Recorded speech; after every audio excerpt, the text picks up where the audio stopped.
Good morning my dear students.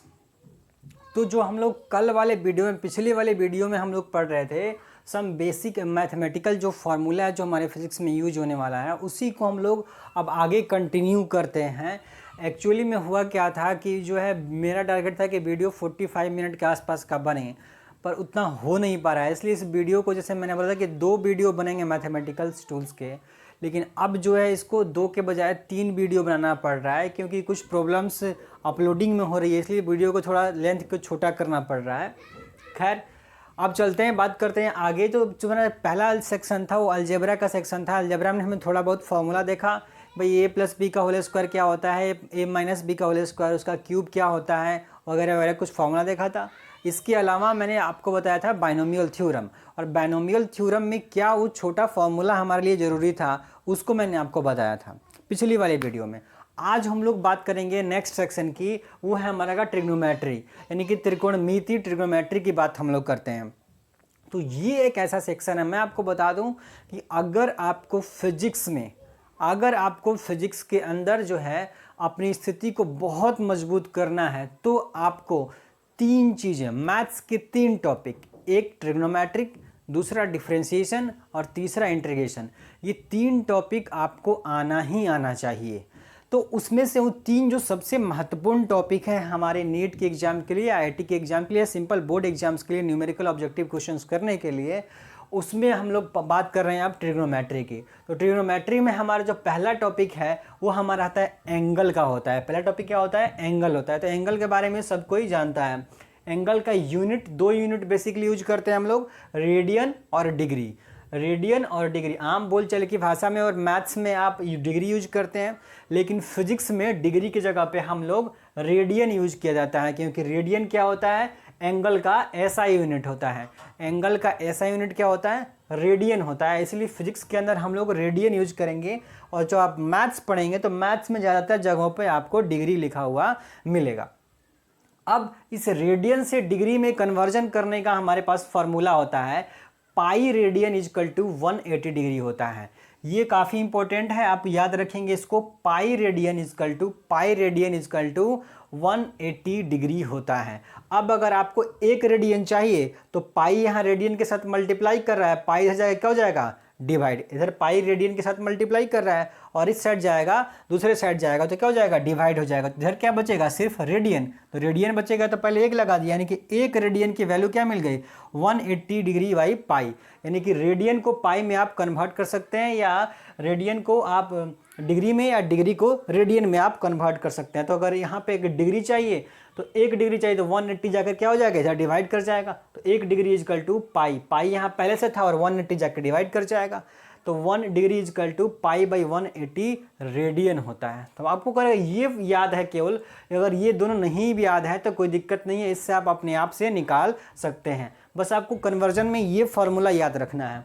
Angle का SI unit radian होता है, ठीक। और दूसरी कि रेडियन को डिग्री में कन्वर्ट कैसे करते हैं, कन्वर्जन का क्या फार्मूला होता है? तो pi radian is equal to 180 degree होता है। ये आपको पता होना चाहिए। इसके अलावा जो एंगल का हमारा फार्मूला होता है, आप देखिए एंगल का फार्मूला, तो एंगल इजकल टू क्या होता है? आर्क अपॉन रेडियस होता है। एंगल इजकल टू क्या होता है? आर्क अपॉन रेडियस होता है। कई छोटे छोटे क्वेश्चंस करने में आपको इस्तेमाल होता है, आप कर सकते हैं वहाँ पे। जैसे कि ये कोई सर्कल है, सर्कल का सेंटर है और ये रेडियस है, ये क्या है? रेडियस है। ये भी आपका क्या हो जाएगा? ये भी रेडियस हो जाएगा। और ये कोई इस सर्कल का एक छोटा सा पार्ट है जिसको हम लोग आर्क बोलते हैं। आर्क, हिंदी में इसको चाप बोलते हैं, आर्क। इस आर्क की लेंथ कितनी है? L, और रेडियस कितना है? R। और ये जो है, ये आर्क ने इस सेंटर पे जो एंगल बना रखा है वो कितना है? थीटा है।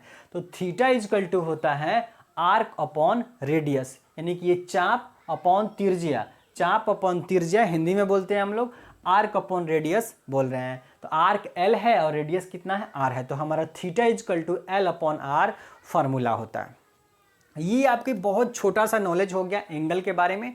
एंगल का ऐसा यूनिट रेडियन, और pi radian is equal to 180 degree, and angle का formula theta is equal to arc upon radius होता है। ये 3 बातें आपको एंगल के बारे में बस जाननी है, इससे ज़्यादा आपको कोई चीज़ की ज़रूरत नहीं पड़ने वाली है। अब अगर हम लोग बात करें तो सबसे मेन चीज़ में आप हम लोग चलते हैं, उसमें क्या है आपको साइन कोसाइन, यानी कि जो ये सब चीज़ें ट्रिग्नोमेट्री के जो 6 टर्म होते हैं उस 6 टर्म का यूज हम लोग को करना है। उसके लिए क्या क्या फार्मूला हमारे पास बनता है उस फार्मूले की हम लोग बात कर रहे हैं। तो इन सभी में आप सभी को एक चीज़ पता है, अगर पता है नहीं पता है तो चलिए देख लेते हैं हम लोग क्या ये क्वाड्रेंट का क्या रूल होता है। यानी क्वाड्रेंट वाली जो कहानी होती है वो कितने तरह के क्वाड्रेंट होते हैं? 4 तरह के होते हैं। क्वाड्रेंट में कितने तरह के होते हैं? 4 क्वाड्रेंट्स होते हैं। 4 क्वाड्रेंट होते हैं। ये होता है हमारा फर्स्ट, ये सेकंड, ये थर्ड और ये फोर्थ क्वाड्रेंट होता है। 4 क्वाड्रेंट। हम लोग कैसे चलते हैं? Anti clockwise. कैसे चलना है आपको? एंटी क्लॉकवाइज चलना है, एंटी क्लॉकवाइज। ठीक है, हमेशा इस वाले टर्म से यहाँ से हम लोग शुरुआत करते हैं और एंटी क्लॉकवाइज चलते हैं। तो हमारे पास टोटल कितने टर्म होते हैं? ट्रिग्नोमेट्री के अंदर 6 टर्म हैं। तो 6 के 6 जो होते हैं उसमें सभी के सभी जो होते हैं इसमें क्या होते हैं? ऑल पॉजिटिव होता है। सभी के सभी क्या होता है? पॉजिटिव। यानी कि sine theta, cos theta, tan theta, cot theta, sec theta, cosec theta, जो 6 टर्म हैं 6 के 6 क्या होते हैं? पहले क्वाड्रेंट में, फर्स्ट क्वाड्रेंट में पॉजिटिव होते हैं। दूसरे क्वाड्रेंट की अगर बात कर लें तो इसमें साइन और साइन के साथ में कौन? कॉसेक। साइन और कॉसेक, साइन और साइन और कॉसेक क्या होता है आपका? सेकंड क्वाड्रेंट में क्या होता है? पॉजिटिव होता है। पहले क्वाड्रेंट में सारे के सारे टर्म 6 के 6 टर्म क्या होते हैं आपके? पॉजिटिव। दूसरे में क्या होता है आपको? सेकंड क्वाड्रेंट में सिर्फ साइन और कॉसेक जो होता है वो पॉजिटिव होता है। और थर्ड वाले क्वाड्रेंट की अगर बात करें तो इसमें टैन और tan and cot, tan and cot क्या होता है? पॉजिटिव। यहाँ पे लिख देते हैं पॉजिटिव। ये साइन और कॉस सेक पॉजिटिव होता है, यहाँ पे टैन और कॉट पॉजिटिव होता है। अब बच कौन गया? बोला बच कौन गया? तो कॉस बच गया और एक सेक बच गया। तो आपका जो लास्ट क्वाड्रेंट है, फोर्थ क्वाड्रेंट, उसमें कॉस और सेक ये पॉजिटिव होते हैं। ठीक है, तो ये हमारे क्वाड्रेंट की कहानी होती है। किस क्वाड्रेंट में कौन सा टर्म पॉजिटिव होता है ये आपको याद रखना बहुत ज़्यादा ज़रूरी है। अगर आपको ये याद है ना तो कोई वैल्यू निगेटिव होगा कि पॉजिटिव होगा आप तभी डिफाइन कर पाएंगे, तभी बता पाएंगे। अगर क्वेश्चंस आता है और ख़ास करके आईटी के एग्ज़ाम के अंदर ऐसी कई सारे क्वेश्चंस होते हैं जहां सिर्फ साइन से आप गलती करने वाले हैं। एक डेटा दे रखा है, मान लीजिए आंसर है -2 +2, ये भी ऐसा ऑब्जेक्टिव के अंदर ऐसा ही क्वेश्चन देता है, -2 भी रहेगा +2 भी रहेगा, और आपने थोड़ी भी गलती किया तो वहां पे आप +2 टिक कर देंगे, हो सकता है -2 आंसर हो, आपका गलत हो जाएगा question.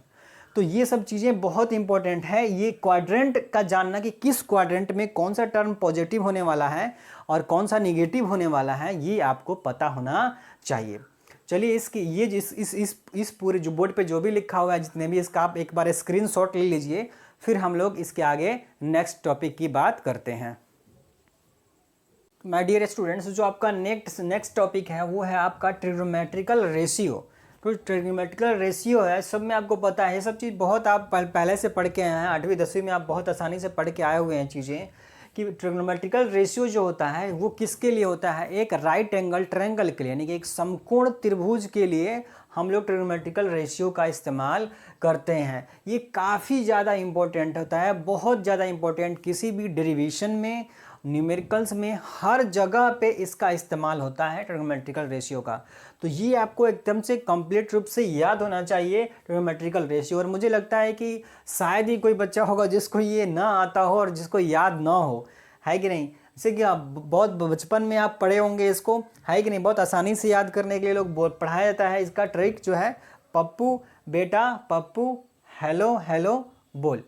Sign theta, cos theta और टैन थीटा का जो फॉर्मूला होता है ट्रिग्नोमेट्रिक रेशियो में, बेसिकली हम लोग इसी को याद करते हैं। साइन, कॉस और टैन की बात करते हैं तो साइन थीटा का होता है परपेंडिकुलर अपॉन हाइपोटेनस, यानी कि लंब अपॉन आपका कर्ण। तो ये राइट एंगल ट्रायंगल है, राइट एंगल ये 90 डिग्री है, ये आपका थीटा एंगल है। तो जो एंगल बनता है वो हमेशा बेस के साथ, अगर हमने जहाँ जिस एंगल की बात करेंगे ना उसके हमेशा एक बेस ले लेंगे परपेंडिकुलर के साथ वाला में। तो ये हमारा एक बेस है, ये बेस है, ये बेस है, ये एंगल है, ये बेस है, और ये आपका 90 डिग्री के सामने वाला, जो भी 90 डिग्री के सामने वाला होता है वो क्या होता है, हाइपोटेनस होता है, कर्ण होता है, सबको पता है। और जो परपेंडिकुलर है, परपेंडिकुलर तो यही है, तो परपेंडिकुलर ये हो गया, लंब ये हो गया, इसको हमने परपेंडिकुलर को P से, हाइपोटेनस को H से और बेस को B से, यानी जो इंग्लिश में टर्म रिप्रेजेंट होते हैं बस उसी से, P से परपेंडिकुलर तो P से रिप्रेजेंट किया, H से हाइपोटेनस तो H से दिखा दिया, बेस B से होता है तो B से रिप्रेजेंट कर देते हैं हम लोग, ठीक है। तो साइन थीटा होता है परपेंडिकुलर अपन हाइपोटेनस, तो परपेंडिकुलर को P से और हाइपोटेनस को H से दिखा दिया। इसी तरह से कॉस थीटा आपका बेस अपन हाइपोटेनस तो B/H, tan theta perpendicular upon base होता है तो P/B हो जाता है। और इसके बाद जो होता है चीज़ें जो होती हैं, आपको पता है कि टैन, सेक और कॉसेक वो इन तीनों के उल्टा होता है, यानी टैन का उल्टा क्या होता है, कॉट थीटा होता है। तो टैन का उल्टा, tan theta is equal to P/B, तो B/P कर देंगे तो आपको क्या हो जाएगा, कॉट थीटा हो जाएगा। सेक जो होता है वो कॉस का उल्टा होता है, तो कॉस आपका क्या है, B/H है, तो H/B कर देंगे तो सेक थीटा मिल जाएगा। इसी तरह से कॉसेक जो होता है वो साइन का पर उल्टा होता है, तो साइन P/H है तो क्या हो जाएगा, H/P हो जाता है। कौन, कॉसेक। तो ये टोटल 6 आपका रेशियो है, ट्रिग्नोमेट्रिकल रेशियो, जो बेसिकली हमको तीन ही से मतलब है, इन तीनों से उतना ज़्यादा मतलब होता नहीं है। आपको sign theta, cos theta, tan theta का मतलब होता है और ये आपको पहले से आता है। फिर भी जो है आप इसको अपने नोट्स में, नोट्स का जो पहला पेज होता है ना, जो नोट्स का पहला पेज होता है उस पर आप सबसे पहले मैथमेटिकल्स फार्मूलाज 1 से 2 पन्ने, 3 पन्ने में जो भी फार्मूला बनेगा पहले आप पहले पेज पे फार्मूला लिखेंगे, क्योंकि कभी भी आपको क्वेश्चन करेंगे कहीं फंसेंगे फार्मूला में तो सीधे आप पहले पेज पे आ जाएंगे। जैसे होता है ना, कोई प्रॉब्लम होती है लैपटॉप में, सीधे एक बार दबाया बाहर स्क्रीन पे आ गए आप, ऐसा होता है। मोबाइल में होता है, मोबाइल में आपका सेंटर में एक बटन होता है, अगर कहीं पे फोल्डिंग कहीं काम नहीं हो रहा है तो सीधे बीच वाला दबाइए, सीधे आप क्या आ जाएंगे, मेन मेन्यू में आ जाते हैं। वहीं आपके पहले जो पेज है, फर्स्ट पेज पे क्या होना चाहिए, केवल मैथमेटिकल फार्मूला। कहीं भी मैथ्स में क्या फार्मूला यूज होगा और वहाँ अगर फंसेंगे आप तो आप तुरंत पहले पेज पे आ जाएंगे, ठीक है। तो इस फार्मूले को भी आप अपने नोट्स में नोट कर लीजिए। अब जो है कुछ और फार्मूलाज है जो हमारे ट्रिग्नोमेट्री में यूज होने वाला है, वो कौन से फार्मूलाज हैं, some basic formula of trigonometry.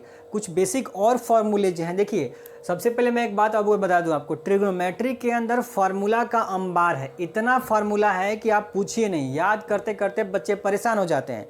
लेकिन जो है हमारे फिजिक्स के लिए, मैं बार बार बोल रहा हूँ, फिजिक्स के लिए जितना फार्मूला इम्पोर्टेंट होगा सिर्फ हम लोग उतनी फार्मूला यहाँ पे देखेंगे। आपको मैथ्स के और फार्मूले अगर याद करने हैं तो आप किसी भी बुक को प्रेफर कर सकते हैं मैथ्स का, किसी भी मैथ्स के पहले दूसरे पेज पे आपको नॉर्मली वो किताबें पे आपको हर चैप्टर के पहले भी मिलता है फार्मूला, और शुरू में भी कुछ फार्मूलाज मिलता है।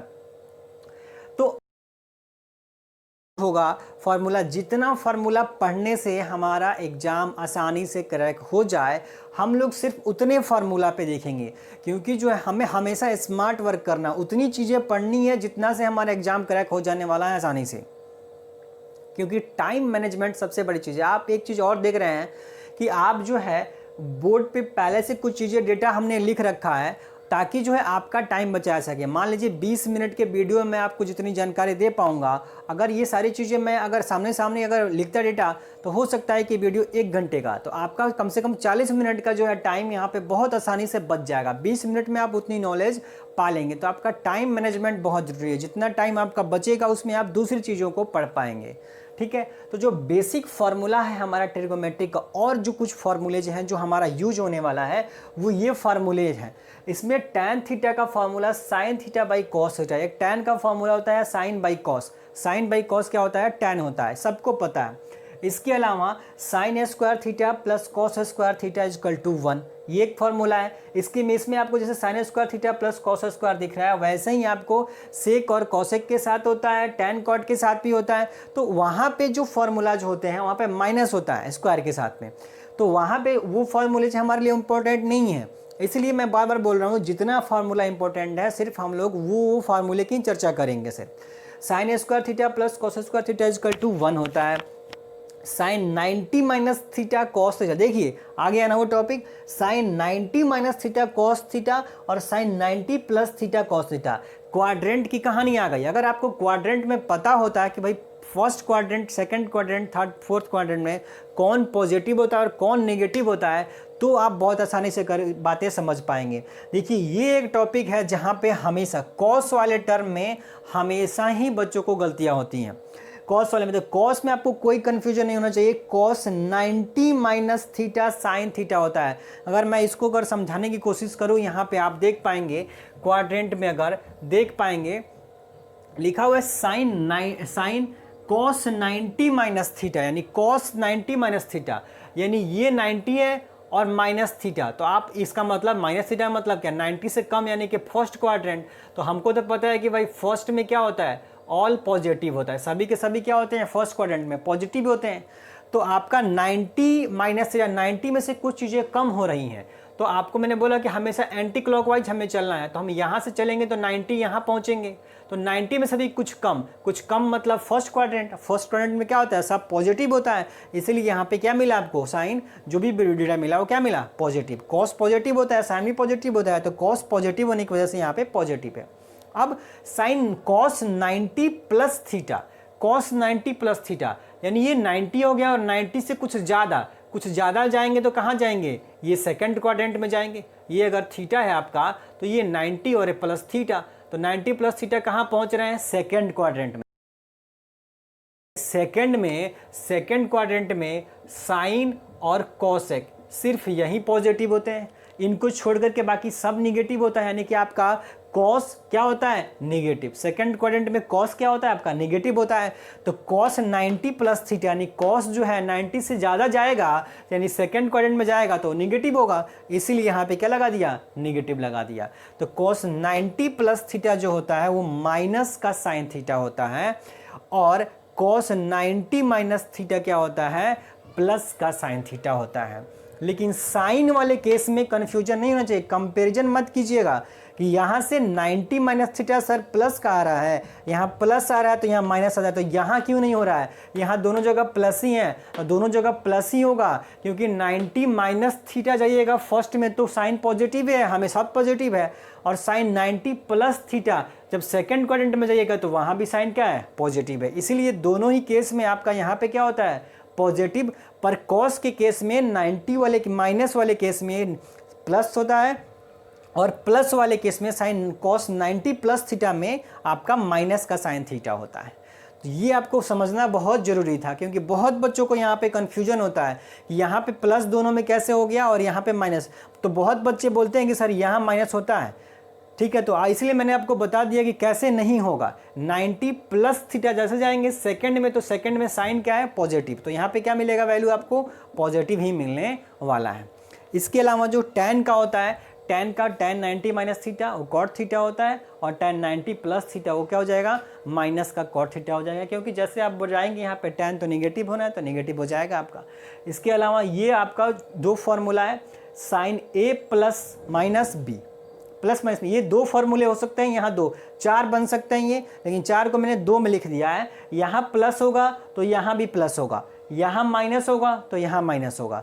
तो साइन A प्लस बी का फॉर्मूला होता है sine A into cos B plus cos A into sine B. हो सकता है जो बच्चे जो 10th में ये फॉर्मूले हो सकते हैं नहीं आपको पढ़ने को मिला होगा, उससे पहले आपको 11th क्लास में जब आएंगे मैथ्स में तो ये फॉर्मूले आपको वहाँ पर मिलते हैं, और इससे पहले ये फॉर्मूले आप 10th में शायद पढ़ के आते हैं, पर ये फॉर्मूला शायद वहाँ पर नहीं मिलता है। तो ये फॉर्मूलाज आपको इंटरमीडिएट में 11th क्लास के अंदर आपको मिलने वाला है। तो sine A plus B equal to होता है sine A into cos B plus cos A into sine B, ठीक। और साइन A माइनस बी, अगर यहाँ माइनस लगा देंगे साइन A माइनस बी हो जाएगा, तो यहाँ पे sine A into cos B minus cos A into sine B हो जाएगा। मतलब ये यहाँ बीच में प्लस है तो यहाँ प्लस है, यहाँ माइनस होगा तो यहाँ भी माइनस होगा इस फार्मूले के अंदर। अब जो कॉस वाला होता है वो ठीक उसका उल्टा होता है। कॉस वाला क्या होता है, उल्टा होता है। कॉस में अगर यहाँ बीच में प्लस है तो यहाँ माइनस फार्मूले में लेते हैं, और अगर यहाँ माइनस है तो यहाँ प्लस लेते हैं। तो कॉस A प्लस बी का अगर फार्मूला पूछा जाए हमसे कॉस A प्लस बी, तो cos A into cos B minus का sine A into sine B होगा। यहाँ प्लस लेंगे तो यहाँ माइनस लेंगे, और जब यहाँ माइनस लेंगे तो यहाँ प्लस लेंगे। कॉस वाले टर्म में उल्टा होता है और साइन वाले में वही होता है, जो यहाँ प्लस होगा तो यहाँ प्लस, यहाँ माइनस होगा तो यहाँ माइनस, और कॉस वाले में उल्टा हो जाएगा। इसके अलावा जो ये फॉर्मूला है sine 2 theta is equal to 2 sine theta into cos theta, काफ़ी इंपॉर्टेंट छोटा सा फॉर्मूला है, कई जगह पे हमको ये लिखा हुआ मिलेगा 2 sine theta into cos theta, तो इसको रिप्लेस कर देंगे किससे, साइन 2 थीटा से हम रिप्लेस कर सकते हैं। ठीक, इसी तरह से कॉस, जैसे साइन 2 थीटा का फॉर्मूला है उसी तरह से कॉस 2 थीटा का भी फार्मूला होता है। कॉस 2 थीटा का फॉर्मूला 3 फार्मूला होता है, cos square theta minus sign square theta, 1 minus 2 sign square theta, और 2 cos square minus 1, 1 minus 2 sign square theta और 2 कॉस स्क्वायर थीटा माइनस 1। ये ध्यान देने वाली बात है यहाँ पे कि यहाँ साइन जब होगा तो 1 में से 2 साइन स्क्वायर हो जाएगा, और जब कॉस होगा तो कॉस वाला टर्म पहले आ जाता है, 2 कॉस स्क्वायर थीटा माइनस 1 हो जाता है। तो ये जो बहुत छोटे छोटे फार्मूलाज हैं जो काफ़ी ज़्यादा इंपॉर्टेंट है फिजिक्स को अच्छे से समझ। तो माय डियर स्टूडेंट्स, जो आपका नेक्स्ट टॉपिक है वो है लॉगरिथम।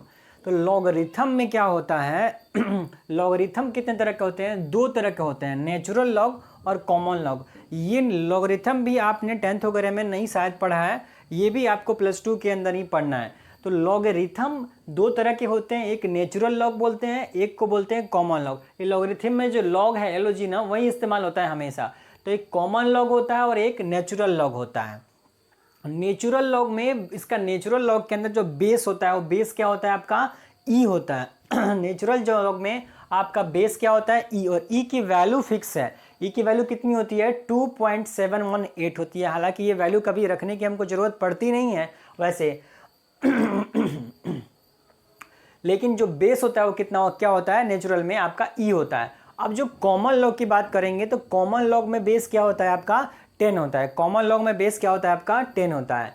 बोला ये कब इस्तेमाल करते हैं सर, और ये कब इस्तेमाल करते हैं, तो आपका नेचुरल लॉग है वो नेचुरल लॉग को इस्तेमाल किया जाता है थ्योरेटिकल कैलकुलेशन के लिए। थ्योरेटिकल कैलकुलेशन का मतलब हो गया फिजिक्स के अंदर बहुत सारा डेरिवेशन है, चाहे 11th हो 12 हो, दोनों में आपको बहुत डेरिवेशंस पढ़ने हैं। तो जहाँ डेरिवेशन की बात करेंगे हम लोग वहाँ पे, यानी कि थ्योरी की जहाँ बात करेंगे वहाँ पे हम लोग करेंगे नेचुरल लॉग का। यानी कि अगर हमको इंटीग्रेशन करना है तो इंटीग्रेशन अगर लॉग का करना है हमको, तो उसमें बेस हमारा ई लेना पड़ेगा। हमको बेस क्या लेना पड़ता है, ई लेना पड़ता है। और इसको हम लोग नॉर्मली जो है लॉग को, जो आपका बेस ई होता है, बेस ई वाला जो लॉग होता है ना, बेस ई वाला, इसको हम लोग ln से भी रिप्रेजेंट करते हैं। किससे रिप्रेजेंट करते हैं, ln से भी रिप्रेजेंट किया जाता है नेचुरल लॉग को।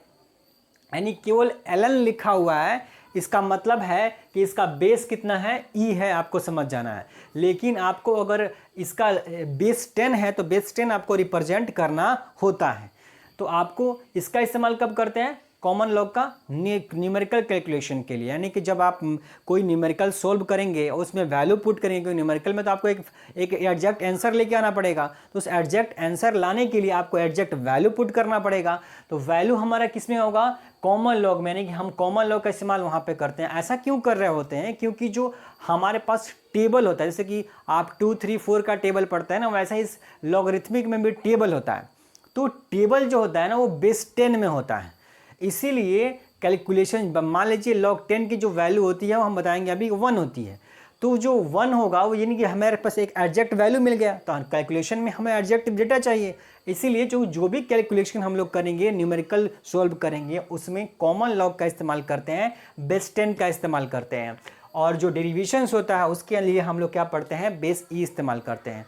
तो इन दोनों में कैसे रिलेशन है, तो रिलेशन कैसे रिप्रेजेंट होता है, तो इस फॉर्मूले से रिप्रेजेंट होता है कि आप कैसे लॉग बेस ई को लॉग बेस 10 में कन्वर्ट कर सकते हैं। तो लॉग बेस ई का जो होता है उसको अगर आपको 10 में कन्वर्ट करना है तो आपको 2.303 से मल्टीप्लाई करना पड़ेगा। यानी उसको जो है आपको 2.303 ले लिया जाता है। तो जो आपका log बेस 10 है, log बेस 10 में अगर हम 2.303 से मल्टीप्लाई कर दें, log बेस 10 में 2.303 से माय डियर अगर मल्टीप्लाई आप कर देते हैं तो आपका क्या हो जाएगा, log e में एक वैल्यू कन्वर्ट हो जाएगी। यानी log e equal to 2.303 into log 10 होता है। तो ये कुल मिलाकर थोड़ी सी नॉलेज है आप किसके बारे में, लॉगरिथमिक के बारे में। कहीं भी लॉगरिथमिक ज़्यादा पढ़ना होता नहीं है, बहुत मामूली सा पढ़ना होता है। मैथ्स में भी आपको बहुत थोड़ा सा ही पढ़ना होता है। फिजिक्स में क्या है कि हमको बस ये कन्वर्जन का फार्मूला आपको पता होना चाहिए, क्योंकि इस कन्वर्जन का फार्मूला 12वीं क्लास के मॉडर्न फिजिक्स में जब पढ़ेंगे आप तो वहाँ पे इसका इस्तेमाल करना पड़ता है। ठीक, तो ये चीज़ जो है आप याद रखेंगे, ये कन्वर्जन का फॉर्मूला याद रखेंगे। नेचुरल लॉग में बेस क्या होता है, ई होता है, और कॉमन लॉग में बेस क्या होता है, 10 होता है, और कहाँ इस्तेमाल करते हैं ये थोड़ी सी जानकारी है। इसके अलावा कुछ और फार्मूला है, जो 2-3 फार्मूला है जो, अच्छा एक बार क्या कीजिए, आप इसका स्क्रीनशॉट ले लीजिए। ठीक है, एक बार आप इसका स्क्रीनशॉट ले लीजिए। ठीक है, अब जो है, अब इसमें कुछ जो है कुछ फार्मूलाज हैं, जो हमें और थोड़ा सा जानना है। वो क्या है, वो कुछ डेटा और आपको जानना है। वो क्या डेटा है, वो डेटा आपको ये है, कुछ फार्मूला जो है, एक फार्मूला होता है log mn, बेस ई ले लेते हैं, log m into N, log m into N. तो log m इंटू एन होता है log m plus log n।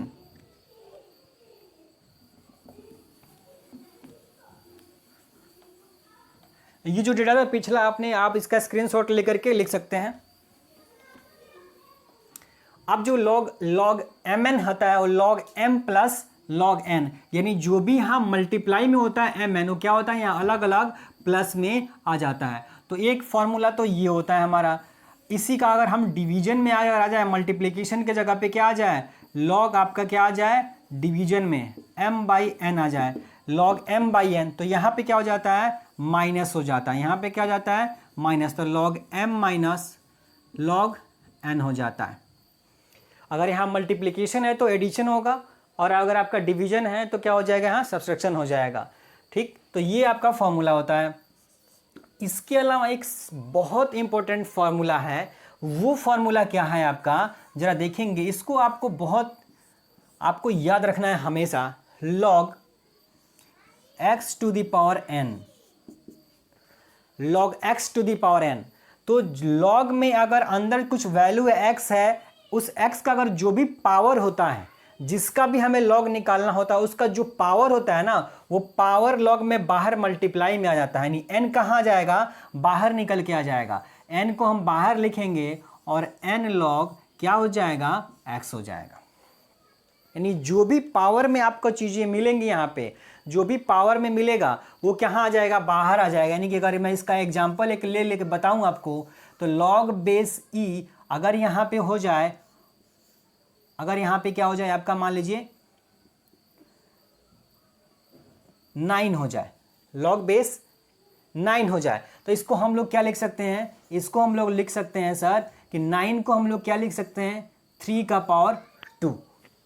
log का 3 का पावर क्या हो जाएगा, 2, 3 का पावर 2 हो जाएगा तो क्या हो जाएगा, 9। तो ये इससे कंपेयर कीजिए, x का पावर n यानी 3 का पावर 2 कहाँ आ जाएगा, बाहर आ जाएगा यहाँ। यानी हम इसको लिख सकते हैं 2 log 3 लिख सकते हैं। ये एक एग्जांपल के तौर पे मैंने बता दिया। जो भी पावर होगा ना, वो पावर कहाँ आ जाएगा, बाहर आ जाता है। लॉगरिथमिक में पावर क्या हो जाता है, बाहर निकल के आ जाता है। तो आप जो है ये फॉर्मूला आपके लिए इंपॉर्टेंट है, ये भी लिख लेंगे आप। साथ में आपके पास एक फॉर्मूला और है, दो फॉर्मूला नहीं है वो, एक्चुअली में वैल्यू है, जो आप वो वैल्यू आप याद रखेंगे। वो वैल्यू आपका क्या है, वो वैल्यू है सर log बेस 10 और 10 इक्वल टू 1। ये वैल्यू आपको याद रखनी है। log 10 के मैंने आपको बताया कि जो लॉगरिथमिक का टेबल होता है वो बेस 10 में होता है, तो बेस 10 में होता है ये। तो log 10 की जो वैल्यू होती है ना, log 10 की वैल्यू वो कितनी होती है, 1 होती है। log 10 की वैल्यू कितनी होती है, 1 होती है। तो बोला log 1 की वैल्यू क्या होती है सर, तो log 1 की वैल्यू होती है 0। log 1 की वैल्यू कितनी होती है, 0 होती है आपको। तो ये वैल्यू आपको याद रखना है कि log 10 equal to 1, log 1 equal to 0। ये log 1 की वैल्यू कितनी होती है, 0। अगर मैं आप ऊपर वाले का एग्जांपल लेकर के मैं बताऊं, अगर ऊपर वाले का। तो अगर आपसे कोई कहे कि सर log 100 की वैल्यू बताइए कितनी होगी, log 100 की वैल्यू कितनी होगी, तो log 100 को क्या लिख सकते हैं हम लोग, इसको log 100 को क्या लिख सकते हैं, log 100 को लिख सकते हैं 10 का पावर 2। log 100 को क्या लिख सकते हैं, 10 का पावर 2 लिख सकते हैं। और अभी मैंने आपको बताया कि जो भी पावर होता है वो कहाँ आ जाता है, बाहर निकल के आ जाता है। यानी इसको हम लिख सकते हैं 2 log बेस 10 इंटू 10। ये 2 कहाँ जाएगा, बाहर आ जाएगा। और log 10 की वैल्यू कितनी होती है, 1, यानी कि 2 इंटू 1। तो क्या आंसर हो जाएगा आपका, 2 वैल्यू हो जाएगी। तो ये कुल मिला के थोड़ी जानकारी है लॉगरिथमिक के बारे में, जो हमारे लिए फिजिक्स के लिए काफ़ी इंपॉर्टेंट है। log 10 की वैल्यू 1, log 1 की वैल्यू 0 होती है। तो इसे भी आप अपने नोट्स में कंप्लीट कर लीजिए, लिख लीजिए इसे, ठीक है। तो आज के वीडियो में जो है हम लोग इतना ही पढ़ेंगे, इतना ही डिस्कशन करेंगे। आज हमने आपको ट्रिग्नोमेट्री पूरा बताया और ट्रिग्नोमेट्री में जितने फॉर्मूले इस्तेमाल होते हैं वो बताए, और आपका लॉगरिथमिक बताया कि लॉगरिथमिक में क्या क्या चीज़ें हैं तो वो बताई। तो आपने ये सब अलजबरा देख लिया, ट्रिग्नोमेट्रिक देख लिया, लॉगरिथमिक देखा। इसके बाद जो टॉपिक बचा है हमारा वो बचा है डिफरेंशिएशन और इंटीग्रेशन। तो एक वीडियो आपका कल अपलोड होगा, उसमें आपको क्या देखेंगे, डिफरेंशिएशन और इंटीग्रेशन। तो डिफरेंशिएशन और इंटीग्रेशन के जितने इंपॉर्टेंट फार्मूले हैं जो हमारे लिए ज़रूरी है, उसको हम लोग नेक्स्ट वीडियो में क्या करेंगे, अपलोड करेंगे, ठीक है। Thank you.